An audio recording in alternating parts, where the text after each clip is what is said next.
Welcome back to another great episode of Security Hot Podcast.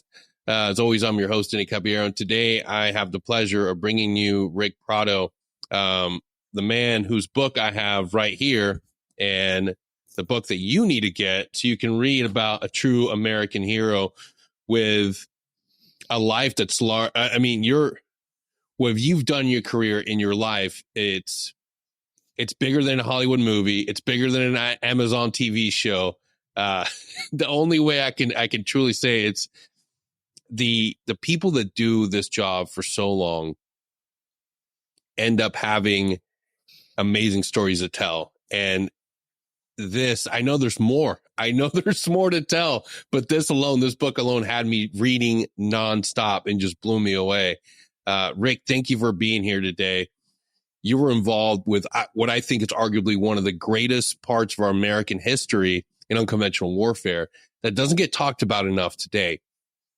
We glance over it, Ollie North and what happened in government, what happened at the trials, what happens in court gets all the attention, but we never talk about guys like you on the ground. We never talk about the people that were actually in the ground, the boots on the ground, doing the actual work. And I cannot wait to talk about that with you today. Well, thank you for having me on board. And we indeed have a lot of commonalities, including me thanking you for your elite service. Also, I know you did the time and you earned your citizenship like I did. So thank you. Yes, absolutely. Thank you. Going back to your earliest moments in the book, literally fleeing Cuba as it's transitioning from, a place where you could actually be free, where you and your family could flourish. Your family's doing great. And now you're watching, and in the book, it describes it perfectly. You're seeing everybody at this, like Last Supper. Your entire family is there with you. But the little guy, little Ric, has no clue what's about to happen. And it just, the reader, as it's reading that, I mean, it literally takes you instantly into a story that's ripped out of a historical sci-fi or something, a great hero's epic, and it's your life. Going from that into your first few years in America, did you have any idea that your path would take you into the military or take you into such tumultuous battles? Well, I'm a man of faith, and I think that God wires us for the mission that He wants us to take. He puts that path in front of us, and if we are willing to pay the price of admission, we have a fantastic life. And that was the case with me. I mean, my dad brought me up as my dad was a cowboy, for God's sake. So I grew up with that ethos of, hey, this is what a man does. This is how a man acts. And referring to that photograph, I always laugh because I had never noticed it until I wrote the book, that I'm the only idiot that's smiling. My younger cousin's got this Poochie face on, and I'm there with a 7-Up or whatever the heck it was. But I honestly believe that everything that happened in my early years through high school were God's way of forging my mettle, so I would be the sword that I tried to emulate. So I heard you use the word hero earlier on. I hate to push you back on that, and I'll tell you why. I know we all say that, we all fight it, but when we look and here's the reason. Because from our culture, we walked in the shadows of giants. Yep. For me, Dewey Claridge, Ray Doty, Billy Waugh, all these individuals that were my friend Wayne Fisk from Pararescue, legendary. These were the people that saw something in me decades before I ever saw it in myself. So I keep that my head really humble on that because I know what they have done. Yeah. And also, it goes to why I wrote the book. It was because to document what a lot of the CIA officers have done.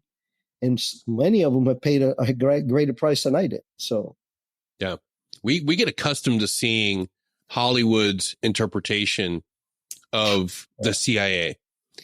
And we get, oh, he's a CIA agent. And it's like, nobody understands words. Words have meanings. Yeah. Yeah. Words mean something. But if you were to ask any civilian out there what a CIA agent does, it doesn't even begin to cover the reality and the truth of what a real person within the agency does on the ground, especially not in your time period. It's so different, and we just happily accept what TV feeds us or what Amazon feeds us on that's a very it's a very saccharine, sugar sweet idea of what real war and espionage is. And it's nothing like that. Absolutely nothing like it at all. And I think that that's one of the reasons that the book is done so well. As you know, it's a New York Times bestseller list, number 8 and all that other stuff when we started. And it is, the average American does know about the agency through Jason Bourne, American Made, and we are all depicted as maniacal assassins who are doing things that Congress doesn't know about, blah, blah, blah, blah, blah. And then all this very Hollywood stuff that very few people really get ever to do in real life.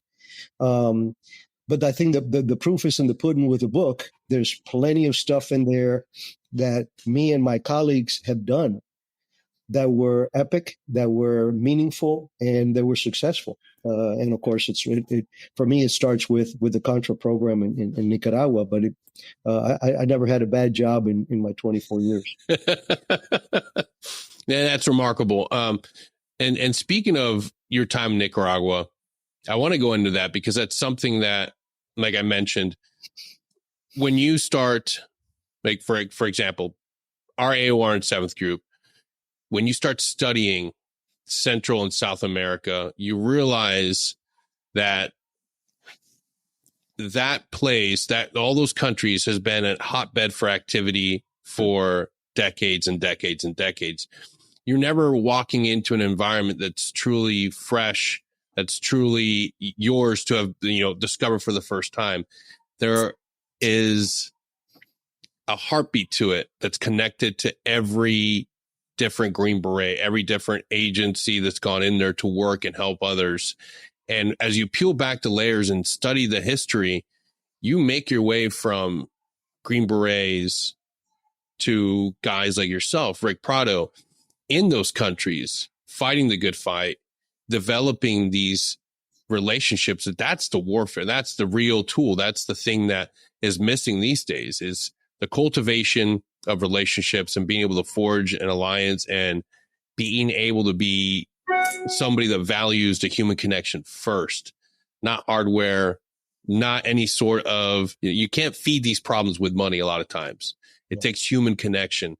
And that's what I realized. It's the low tech. It's not the high tech. This is not Afghanistan. This is not Iraq. This is not a fight where you're going in there with drones. This is where your language, this is where your human emotional intelligence comes into play. But all the things that you learned and you were able to teach others, I feel that it's being lost. I feel that it's no longer valued. And the lessons you learned, the lessons that everything you were able to gather from that time period now is more important than ever. So I want to have you take us back to your days in that environment, in that time, and how you were able to forge such deep, meaningful connections and actually do the work, the real actual work that no longer gets talked about. We see it's all about the sexy ambush, firefights, and it's never about the real communication, the real understanding of like, oh, these tribes aren't interconnected. They're warring with each other. This faction doesn't like this faction. Oh, yeah. And that's something that only few of us have been able to glean because we read, we study, we get really into the culture. And the rest of our colleagues are so bought into the idea that it's, hey, everything can be fixed with a hammer. Well, it's I never had a bad tour in the agency. Everything that I did was where I needed to be or where they wanted me to be. But that is arguably the Contra program was arguably my favorite in the amount of leeway that I had. And one thing that, Danny, that people forget is that was the first covert action black op program that the agency had had in decades, and it was successful.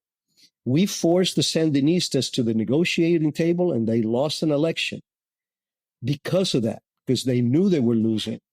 So, just for the audience, I got called by the agency because I've been doing some contract work with them, and when Reagan started the war on communism, Cuba, Nicaragua, Salvador, etc., Bolivia. The agency, because of the attrition, post-Vietnam attrition, did not have a single native Spanish-speaking paramilitary guy. So they called me up and they asked me if I wanted to go there, and the rest is my history. For the first 14 months of that program, I was there for 3 years. For the first 14 months of that program, I was the only CIA officer allowed to be in the camps. We had 10 camps, 4 in the Mesquitia, the other 6 were the FDN folks. And one of the reasons I think that I had such success was that I really sympathized with their cause, because here I am now, a 30-year-old man that can fight and help cut the tentacles of the same monster that destroyed my first country and my family. So although I was not allowed to tell, because I was there as a Honduran major, the Hondurans were fantastic allies at the time. And but I think that my intensity and my dedication, I slept in a jungle hammock Monday through Friday for 3 years, and never one did I wake up in the morning going like, "What am I doing here?" On the platform, like, let's go. So I got shot at with these guys. I trained every single one of these guys. I dealt with rebellious elements within of those guys. But the most rewarding thing for me was I made it a habit that every night I would grab a cup of coffee and I would go sit by a different fireplace. Not with the commanders. I had spent the whole day teaching their officers how to train the trainer stuff. From RPG-7 to our head space and timing on a 50 cal, all that stuff. I was the only guy doing that. But I would grab this cup of coffee and I would go to these fogatas and I would say, "Why are you here?" And every single one of them, I never had anybody said to me, "Well, I read Marx and Lenin and I don't agree."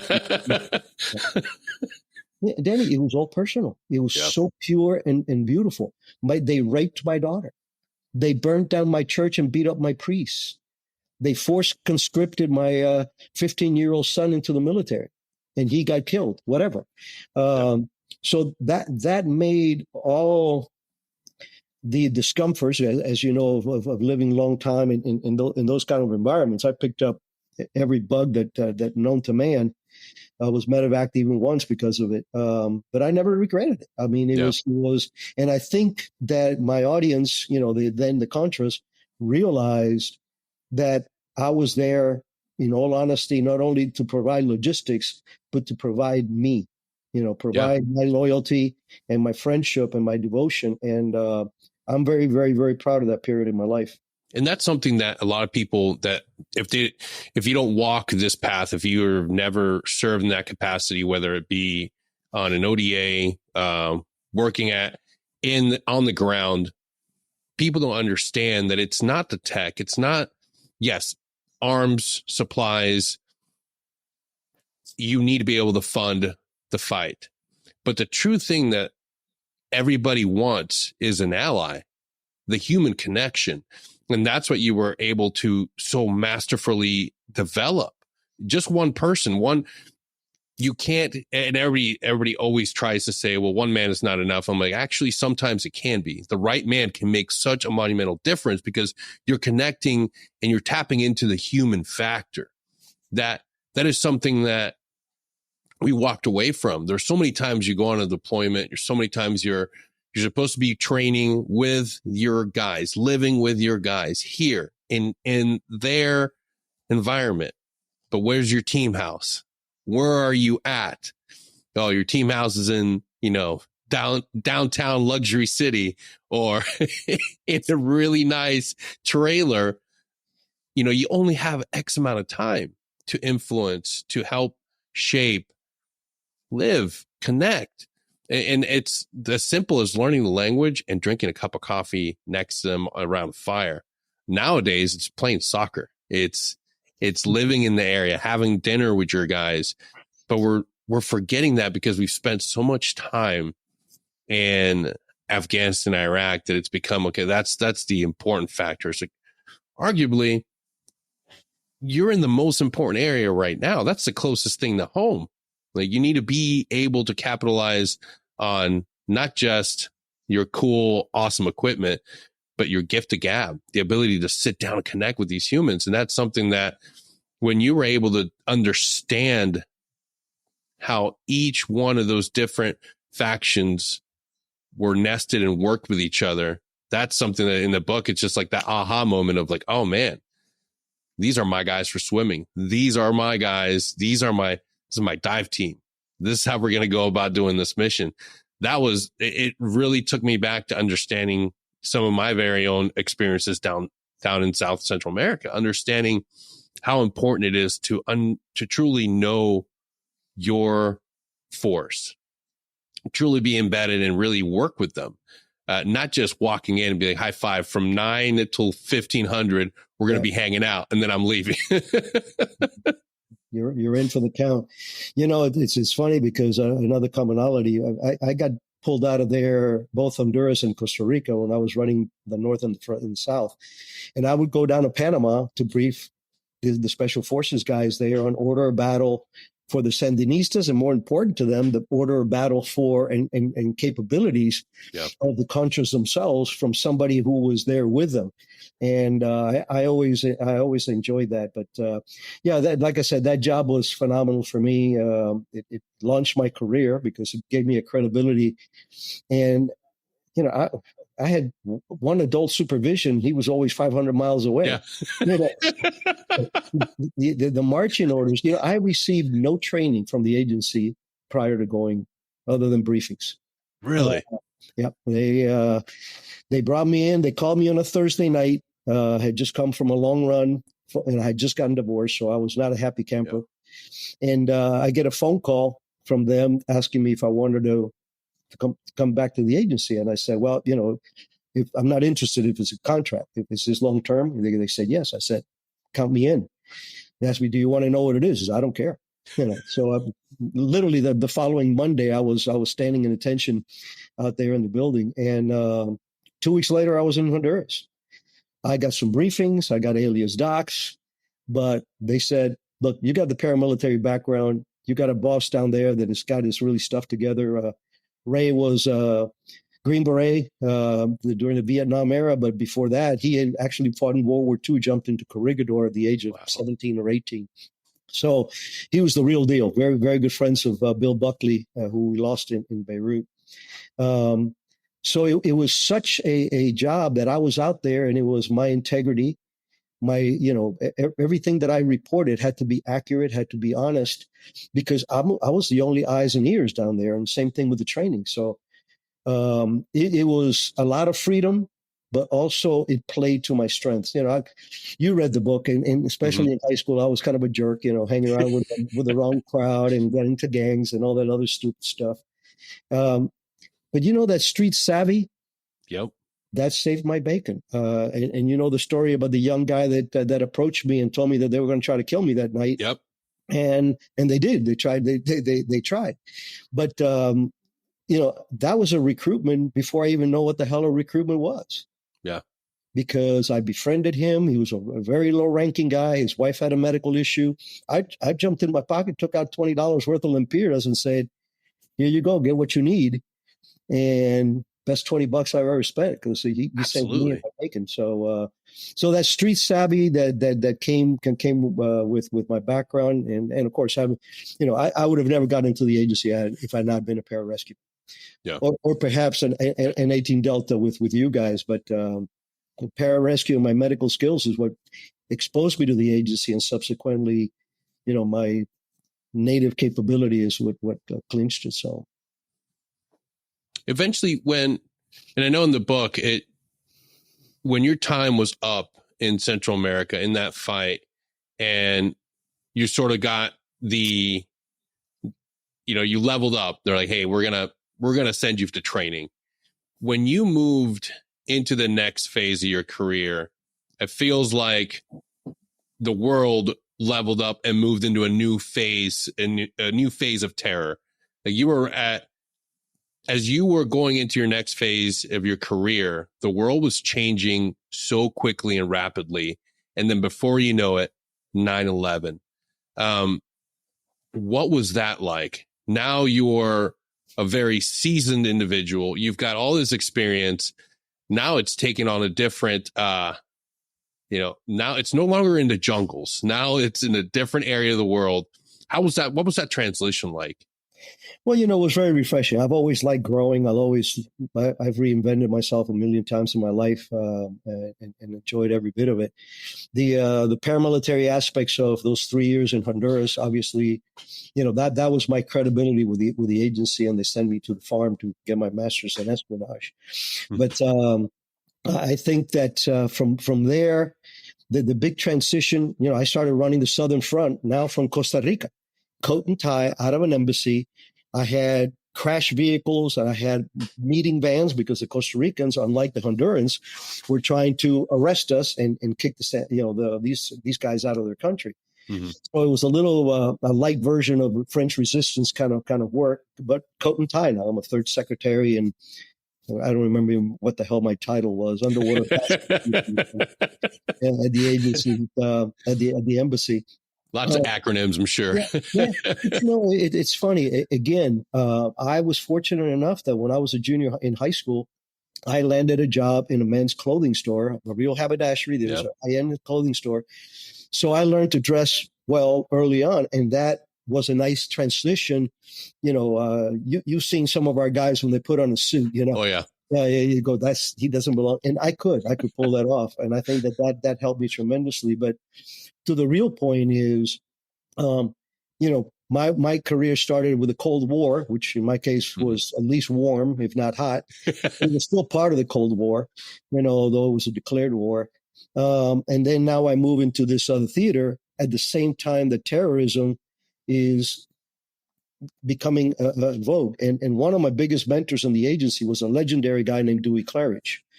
Dewey and I were friends to the day that he died. As a matter of fact, post agency, he passed me a whole bunch of programs that I worked with for the special military for several years. And Dewey he created the Counterterrorist Center in 1986. My first assignment to the center was 1988 when I went to a Latin American country, which I'm not allowed to mention, but they had a Maoist insurgency in those years. I think most people have figured that one out. But it was bridging the two disciplines, and you're always gunned up. That country at that time was, the terrorism was endemic. They were in the capital, killing and burning and doing all kinds of stuff. So, and shortly after that, we have the development of Bin Laden coming to the fold. Again, something that I played a big role in. And the biggest shift that people don't realize that until then, we looked at terrorism as a regional phenomenon. Yep. You have this in Latin America, you have this in Southeast Asia, you have this in the Philippines, you have this in Mindanao, you have this here, you have there, Arab, Europe, blah, blah, blah. But all of a sudden, terrorism becomes a global problem. And I think that was another thing that turbocharged the agency quite a bit. I got called in. I had just gotten my GS-15 and left Korea. And when I had my chief of ops at this counterterrorist center, I was a branch chief there, called me up and said, they want you to be deputy chief of station for what we're going to call a virtual station. Never heard of that. And says, this is going to be a station, even though it's going to be in D.C. area, it's going to be outside of the main building. You will have release authority, blah, blah, blah. We want you to be the deputy chief of station. And I said, well, thank you. I said, who were we after? And Jeff says, Osama bin Laden. And I said, who? I had never heard of the son of a gun. But Mike Sawyer, who was a task force chief, who was an analyst, I was a senior ops guy, did know a lot about bin Laden. And that became literally where terrorism became a global issue. when we realized there was a guy here that I always told him he was like the Godfather. Yeah. He was the guy that could reach out to any families, no matter what, in any race. So they could be black, Jewish, whatever it was. They could reach out and foment trouble on a consolidated front. And that was a big deal. I'm very proud of the fact that very same, we were about 8 people when we started. Jennifer Matthews, who we lost at cost, Afghanistan, was one of our early targeting officers there. And so for all of us, that was a wake up call, and it really turbocharged the agency to start shifting again gears, never losing sight of the communist and the Islamic problems that we were having with Iran and Russia and China. Those things, that's a fallacy that we, took our eye off the ball. We never did. But the emphasis was on terrorism, because terrorism is now lethal, where communism is like a cancer that is long-term lethal, but you have time to try to fight it, and it's a different kind of fight. So I think that was another, first the Contras, shot in the arm for the agency. Now again, the surge of terrorism, and I'm very happy to see that we're shifting away from 20 years of kick doors and shoot people in the face, and going back to winning hearts and minds, and training individuals and letting them fight their own fights. I'm a big proponent of that, because that was my basic training in the agency. So, yeah, absolutely. We've worked ourselves into a conundrum, especially in special forces.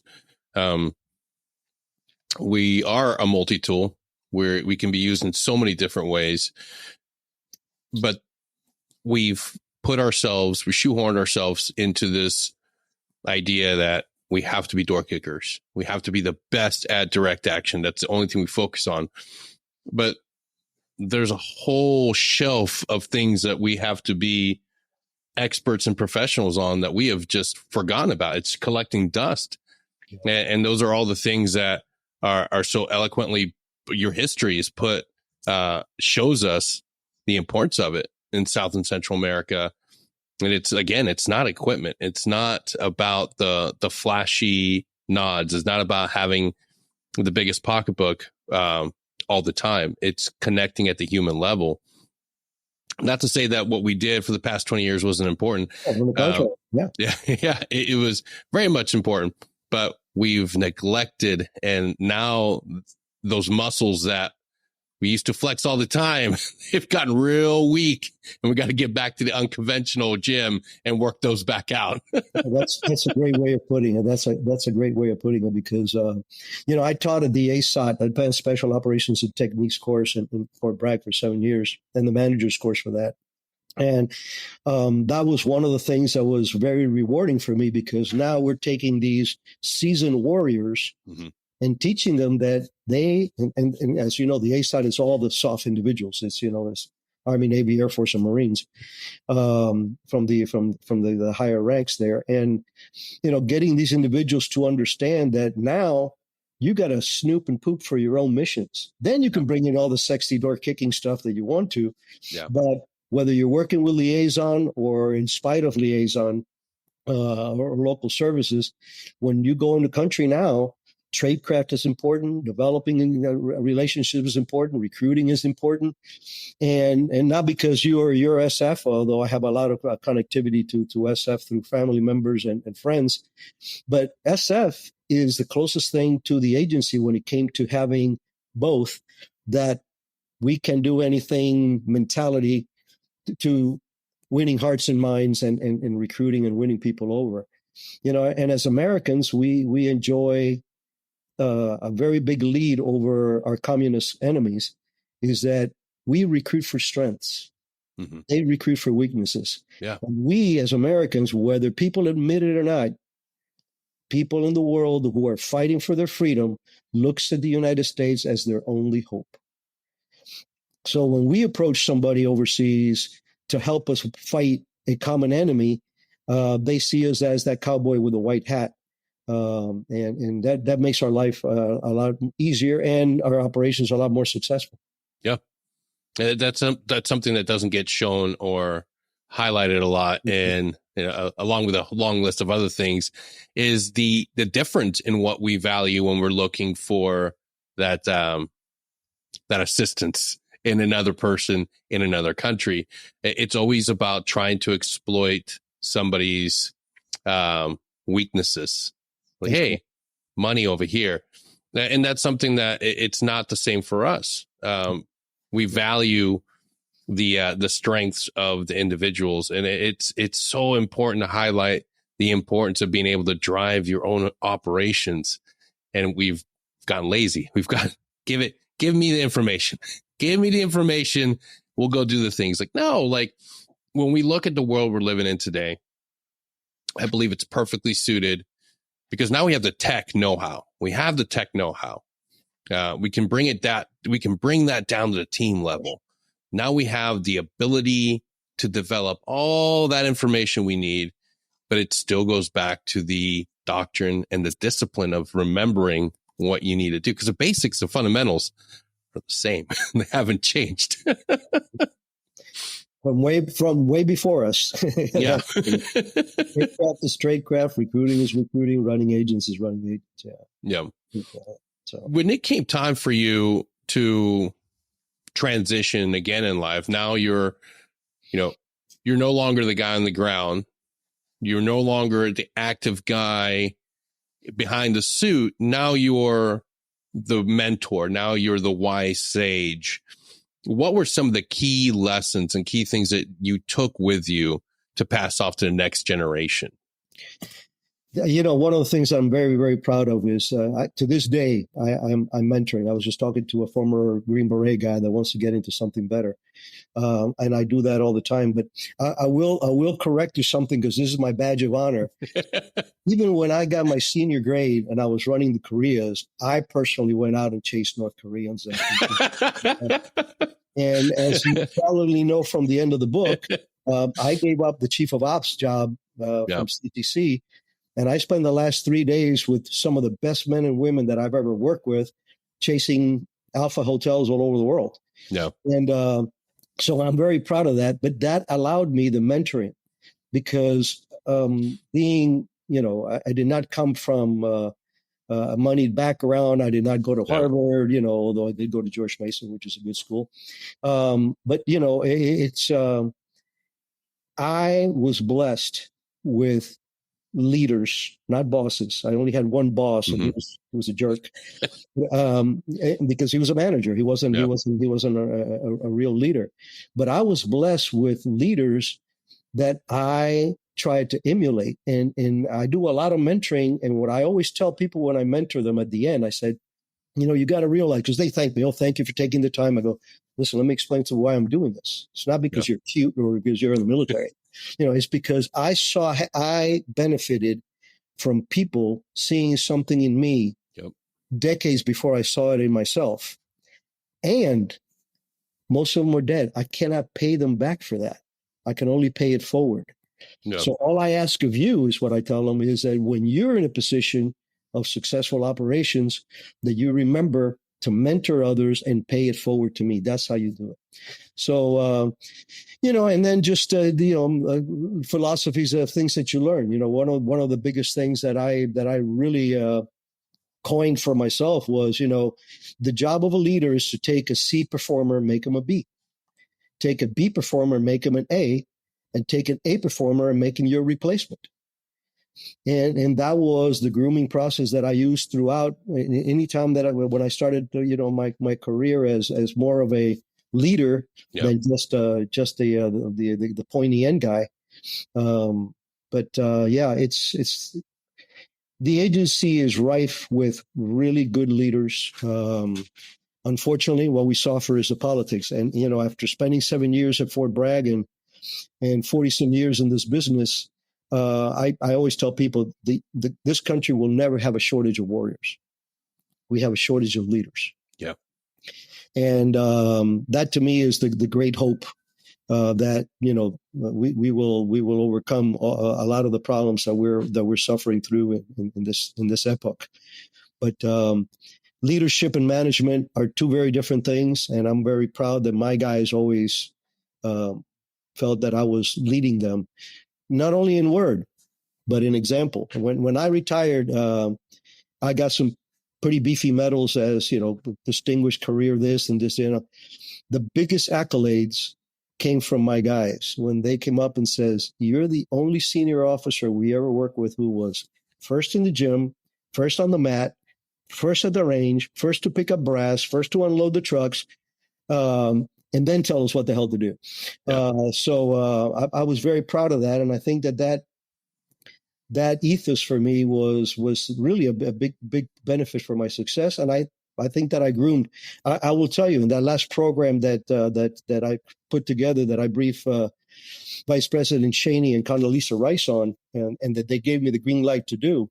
In that program, 3 of my operators one was my deputy. 3 of those operators went on to be SIS 4s and SIS 5s. So I'm very proud of that. The fact that these guys, yep. That I bet my money on the right horses, because I handpicked them. These people that were handpicked. That's a true reward as a leader, being able to. It's not about your accolades. It's never about what you hang up on your wall. It's what you're able to do with the way you teach, coach, and mentor others, and seeing other people achieve that higher rank. Like, oh, he's doing my job now. Holy shit. Yeah. Hell yeah. I equate that, and you're spot on. I equate that to children. I mean, as successful as we can be in our professions, at the end of the day, you kind of gauge your success by how your kids turned out. Well, that's leadership right there. If you transfer that into the workforce, especially a workforce that is not doing things for the money. You didn't go to the military for the money. God, no. So, hell no. Food stamps maybe, but no. But absolutely. I mean, I'm very proud of that. And like I said, it's nothing that I invented. It was something that I was benefited by my predecessors. Yeah. Yeah, I think for all of us, once we get on the other side of our time in service, we look back, and it's not so much all the great things we got to do, but all the great things that we get to see now, our juniors and our former teammates that are younger than us, as they achieve more. That's the real beauty of it. That's a testament to, were you a good leader, or were you a manager, or were you just a guy on a team? Because if no one's reaching back out saying, hey, I got this, or I did this, and it's like, fuck yeah, you're doing great things, man. Like, that's a feedback that really matters. I mean, you can't hold on to that. You can't pin it on the wall, but it feels a whole hell of a lot better when Absolutely. You have those things, as text messages, voicemails, because the plaques are great. Those are awesome. Not downplaying those, but the text messages and the messages you get of happy individuals that are living their dreams and succeeding, all because you took some time to develop them, because you saw something in someone that made you say, you know what, you need to be a Green Beret, or, man, I'm telling you, this is your career. You can do this. You can continue going. There's too many people out there right now that see their time in service purely for them, or their time in the agency just purely for them. So I got to do this. I got to do that. I'm like, no. When you leave, no one's going to remember you. Like, how are you going to leave this job? How are you going to leave the organization? Are you leaving good people along the way? Are you developing people that are going to take care of the things you love? Because I'm telling you, the team recycles and revolves. No one's going to remember your face. But if you take the time to pour into the others around you, they're going to remember that. They're going to see that, and they're going to take that with them to their career, and then they're going to feed that and give that to their juniors, the guys they mentor. That's a true important thing. And I see that it's still there, but man, we got a generation of people that are influenced and only want to see what they can achieve and put into their walls or put in their memory books. A lot of people, when I made senior grade, started coming to me asking me for career advice. Rick, you started as a GS7 and you ended up as an SIS2. How did you manage that? How did you plan? I said, I never planned my career. I swear to you on a stack of Bibles, I never took a job because it was going to get me promoted or it was going to, get me. I never did 7th floor coffee boy time. I was always, looking for those missions. And again, God redirecting me often with a 2x4, but redirecting me into one area or another. You're looking at a guy that I went into the Bin Laden thing. That wasn't my idea. I was happy as a branch chief. I had the Palestinian branch, man. I was having a blast. And I got that. Same thing with 9/11. I was chief of ops at the center when that happened. But yeah, at the end of the day, you find your path because what you want. Again, you're talking to a guy who spent 14 months studying a language, a hard Asian language. And then at the last minute, they asked me, the chief of station in Seoul wants you for a special program. And, I would say I'm very proud of the fact that I can bet that 99.9% of the people with that, faced with that decision would have said, I'm sticking with what I've been busting my butt for. I have a 2 level in this language, which is all, kanji based stuff. Yeah. And I ended up in Korea, and it ended up being the best thing for my career because that's where I became a North Korea subject matter guy and ended up running the Koreas, which is when I got my senior grade. So, yeah, absolutely. Yeah. I got to tell you, I spent a little bit of time in Korea. Absolutely love the people, love the culture. Food's amazing. The our Korean soft counterparts are amazing individuals. I met so many great true warriors there, but the language, there is no way I could learn that within 6 months. Well, and after my immersion, because I actually did time in the country that I was learning the language in, at the end of my immersion going to Seoul, I didn't have any brain cells left. There was no way I was going to try to jam in other than kamsahamnida and that's one thing. That's about it. Thank you. Where's the bathroom? And cold beer, please. I wasn't about to tackle that again, and it was just. But again, the moral of the story is that wasn't planned. Yeah, that got me a leg into senior management. But I didn't take that job because, as a matter of fact, you probably remember from the book when the division chief pitched me on that job. He was the East Asia division chief, and he told me, he says, "Listen, this is not binding. There's no penalties if you turn it down. As a matter of fact, we expected to turn it down." And I asked him, I said, "Chief, I only got one question." I said, "Can you tell me a little bit about this program?" Because I was going as the chief of liaison for Seoul, which was a big station. Yep. I said, "Can you tell me a little bit about what this program that is being proposed?" And the chief says, "No, I can't."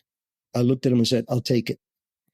Because I got XYZ T547 after my clearances. And if you can't tell me about this program, that's where I want to be. And that is a true story. That is a gospel story. Oh, man. And that's honestly, I feel that whether it's civilian world or it might be a little different. I can't speak too much on that. Military is more of my life experience. But when it comes to, and I've seen it play out, guys show up to your company and they want to try to figure out which team to go to. Well, if I think I should go to the mountain team, or maybe, and it's always, I'm going to go to the free fall team, free fall team or dive team. And it's like, well, how about you go to the team that wants you, or the first team that you get thrown into, and don't go into this idea that you have to, the only way you're going to have success is if I go here. Man, take the opportunity that's in front of you, jump at it, crush it, really hone yourself to that specialty, to that team, learn from everybody there, and then take the next challenge that's given to you. I mean, I saw it all the time. Well, I don't want to really go to this team because I heard it's not really a cool DA team. It's like, dude, what you don't know is that team is filled with the best dudes in this company, and you're going to bypass it because you think you want to go to this team where it just got blown up it literally just like it got disbanded. Nobody there is senior. Like, and that's where you want to go just because you see the specialty on the door. Like it's some people are always headed for a rude awakening when they do that. Indeed, I honestly believe that, and I try to inculcate this in anybody that I mentored, was that the biggest quality for a successful career is first and foremost believing in what you're doing. There was no doubt in my mind that what I was doing in pararescue, or what I was doing in the CIA, or what I did afterwards via about Blackwater, which again, that's a lot of the stuff that's never been talked about, and it's going to stay that way. But yeah, I had a lot of fun. I had a lot of fun with a lot less BS and no paperwork per se, just salute and move. But I think that if you really, really care and you believe in what you're doing, you'll rise to the top. That was my career advice to people. I said, why did you join the agency? Why did you join the agency? Well, that's what you got to chase. The reason you went in there is to be a good this. Well, that's what you got to chase. Whether you're an analyst or you're an operator, you're a targeting officer, you're a logistics officer, whatever you decide you want to be, you got to believe in it. And if you do, you're going to do well. Yeah. I think when a lot of people think about jobs within the agency, they see an organization that doesn't have heart, soul. It's filled with shadowy figures that do nothing but calculate and prey off each other. But I think in your book, it gives us an inside look to a place that is not that different from, seventh group, third group. There are individuals there that are passionate. There are individuals there that are loyal to not just the United States, but to the cause, to what they're really fighting for. And in today's world, we're being fed this idea that our CIA has been weaponized against us, that the FBI has been weaponized against us. And I don't think that's true. I think that we are being fed disinformation and things are being twisted, because when I read books like yours, I see individuals that could really, truly be members of my own ODA, be on the same team with me. It's not these, robotic, anti-American humanoids. And it's just, to me, it blows me away that more people can't really understand that, like, no, at the heart of this organization are human beings just like us. Right? Yeah, I am very proud. And like I said earlier on, one of the main reasons I wrote the book was to present my agency in a realistic light, but most importantly, to demonstrate, and I do by example after example after example, yep, the quality, the ethos, the loyalty of my colleagues. I mean, we got 190 some stars on the wall. And we're a tiny agency. I mean, the CIA is small, and the Directorate of Operations is even smaller. And I felt that I had a second debt of honor. My first debt of honor was to this country. The second was to my colleagues, to put out there. And again, that's one of the badges of honor for me. I've had so many of my colleagues write me back and say, thank you for representing us in a realistic light. I'm not saying in a positive light. There's black eyes or black yep, eyes are to be given, and I give them with I relish it. But reality, the level of dedication, the level of ingenuity, the level of flexibility that make the CIA tick is very unique, and you only find it in elite military elite circles, because it's that the people that gravitate towards that. I mean, you know that 2% of the current population ever serves in the military, and now you have guys like yourself who go and you become 1% of that 2% by going into a soft environment. And most people will never experience what going through that is all about. The sacrifices, the price of admission, like I call it, but the satisfaction at the other end when you do come in and you're accepted by your colleagues and you start contributing to the cause that you really believe in. So, yeah, that's absolutely true. Now, the sun has set on your career. you're able to reflect back on a life of adventures and great things. How do you take care of yourself now? Because while we're in it, while we're living this life, we never put ourselves or our family up front. In our health, in our relationships, always get sacrificed first. Now that you're finally able to kind of breathe, what are some of the things that you are doing to get better, to get healthier, and to kind of reclaim some of those, or take care of some of those long-lasting injuries that you've had from a career? Yeah, and I think that that's something that's apropos to most of us who dwelled in these professions. The book for me was my last firefight. That's the way I look at it. It was my last act of duty. I am doing very little work. There's a couple of special programs that I get called in to teach this or teach that, and I do that mostly because I know the person at the other end that's saying, "Hey, will you come down and help us with this?" And I can't say no to him, and I end up going there. But I have no interest. I was always fit. I always, found, even when I was at the agency working 50 hours after 9/11, I was at the gym at least 3 times a week. So now I have the luxury of a lot more of that. It's all, my workout is a geriatric CrossFit that is meant strictly for rehab, Yeah. It's, I only use dumbbells and I can't run anymore. So I do power walks but the most important thing is the sanity aspect of it. I am enjoying riding my horse. I'm enjoying riding my motorcycle. I'm enjoying taking special time to take my wife here and there. Not that we didn't, because we travel a lot, and even from post we went to other places. So she's enjoyed a lot of the career, but just that quality time at home.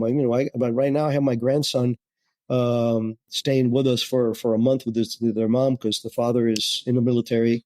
And he's deployed right now. And that, to me, having the time to do that, it's good for the soul. It's good for my brain.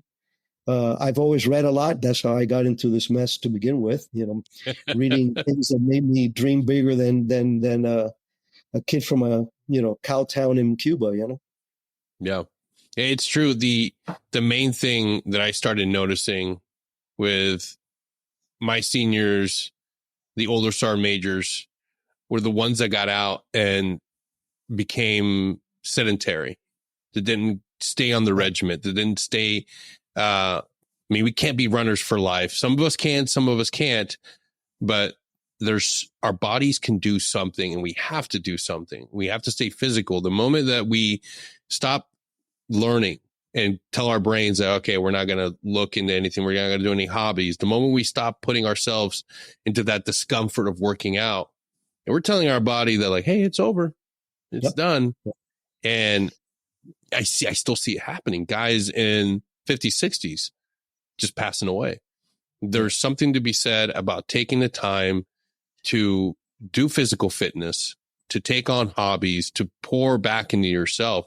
After 20, 30, 40 years of devoting yourself to your nation, take some time to pour into you, into your family.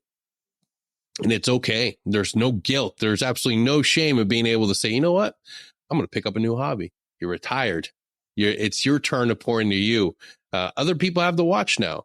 Take time to read. And if you're looking for a book to read right now, here's your first recommendation: Black Ops, Life of a CIA Shado Warrior by Ric Prado. So do yourself a favor. If you're retired, if you're done, get back in the fight physically. Start working out. Watch what you're eating, because I'm telling you, that's the other thing that I see is, well, I'm out now, I can eat a box of donuts. No. Diet, physical fitness, and start learning something again. Mind, body, and spirit. We always have those three.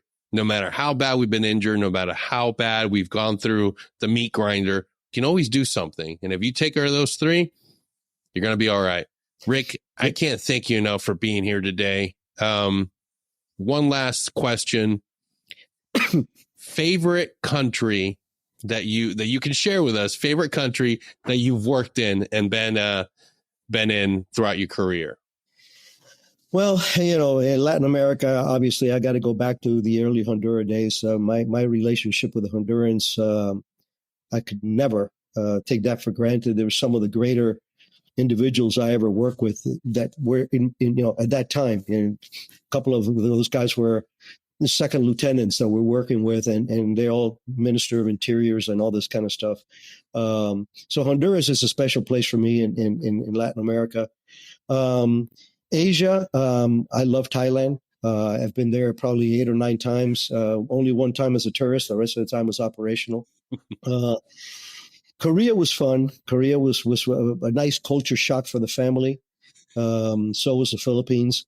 I've been, and again, the only tour that I did not go with my family was when I was chief of station in a radical Muslim country in Africa that I'm not allowed. We call it Shangri-La in the book. They wouldn't even say what it was, man. But yeah, it is what it is. But yeah, those are the ones that come to mind. But at the end of the day, my favorite country is the USA. Hell yeah, brother. Ric, thank you so much for being here today. Name of the book is Black Ops, The Life of a CIA Shadow Warrior. Pick it up today. Do yourself a favor and read about an amazing human being and brother to our regiment and our nation. Ric, thanks again for being here today, and we'll catch you all next time.